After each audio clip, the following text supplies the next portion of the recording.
ENB awards में UP तक की धूम। बेस्ट सिलेक्शन कवरेज और बेस्ट रीजनल वेबसाइट के जीते अवार्ड। आपका बहुत बहुत शुक्रिया।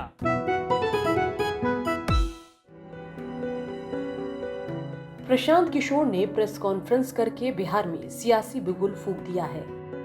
बेशक प्रशांत ने फिलहाल पार्टी बनाने की संभावनाओं से इनकार किया, लेकिन भविष्य में पार्टी बनाने से लेकर गठबंधन की सियासत के सारे रास्ते प्रशांत किशोर ने फिलहाल खुले रखे हैं। प्रशांत की बिहार में सियासी एंट्री के बाद बिहार की सियासत तेज है। जिस तरह से जंगल में नए जानवर की एंट्री से बाकी जानवरों में हलचल मच जाती है, वैसे ही प्रशांत की सियासी एंट्री से बिहार के राजनीतिक दल भी काउंटर अटैक कर रहे हैं। चलिए आपको बताते हैं कि बिहार में सियासी दलों ने प्रशांत की प्रेस कॉन्फ्रेंस के बाद पीके को कैसे आड़े हाथों लिया और पीके पर खूब निशाना भी साधा।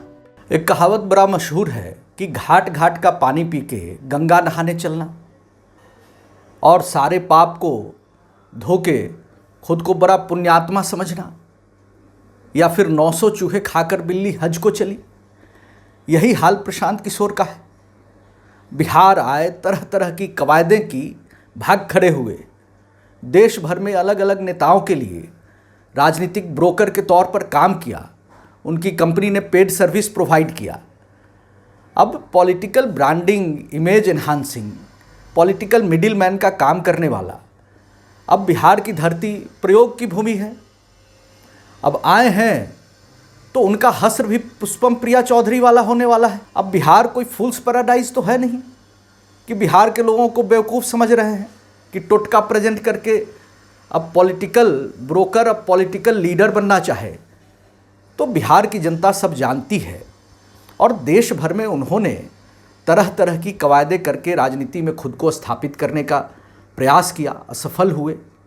और ऐसा प्रतीत होता है कि कुछ राजनीतिक दल और राजनेता प्रशांत किशोर को प्रमोट और प्रोम्प्ट करके उनकी पार्टी लॉन्च कराना चाहते हैं ताकि वे उनके स्टेपनी या सेफ्टी वाल्व के तौर पर राजनीति कर सकें, उनको मदद पहुंचा सकें।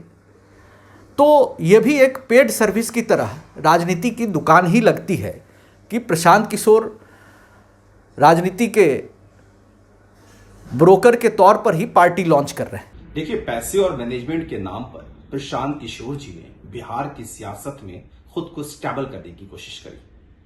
बिहार विधानसभा के चुनाव के वक्त 2015 में हर तरफ माननीय मुख्यमंत्री नीतीश कुमार जी की विकास की गाथा गाया करते थे।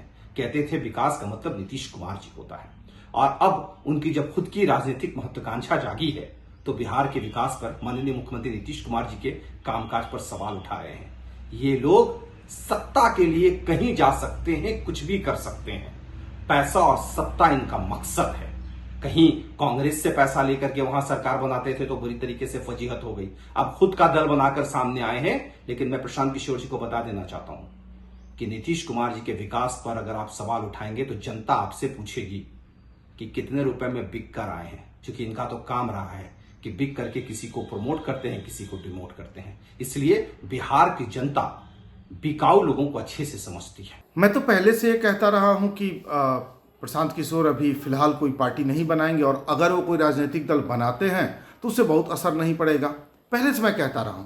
आज उन्होंने भी साफ कर दिया कि फिलहाल वो कोई राजनीतिक दल नहीं बनाएंगे। देखिए, बड़ा आसान नहीं है कि आप कोई राजनीतिक दल बना लेंगे और लोग अचानक आपके पीछे दौड़ पड़ेंगे। ऐसा नहीं होता है, रेयर हुआ होगा कभी दुनिया में। इसलिए अभी प्रशांत किशोर जी को मेहनत करनी चाहिए, बिहार के लोगों के बीच जाना चाहिए। लोगों के बीच जाए ना, उसके बाद राजनीति में आए। राजनीति में आना अच्छी बात है, आना चाहिए। खैर, प्रशांत ने प्रेस कॉन्फ्रेंस में बिहार की बदहाली के लिए लालू नीतीश को जिम्मेदार ठहराकर बिहार के शांत सियासी झील में कंकड़ तो मार ही दिया है। अब देखना होगा जब प्रशांत की बिहार यात्रा शुरू होती है तब बिहार की सियासत में क्या फेरबदल देखने को मिलता है। ब्यूरो रिपोर्ट, बिहार तक।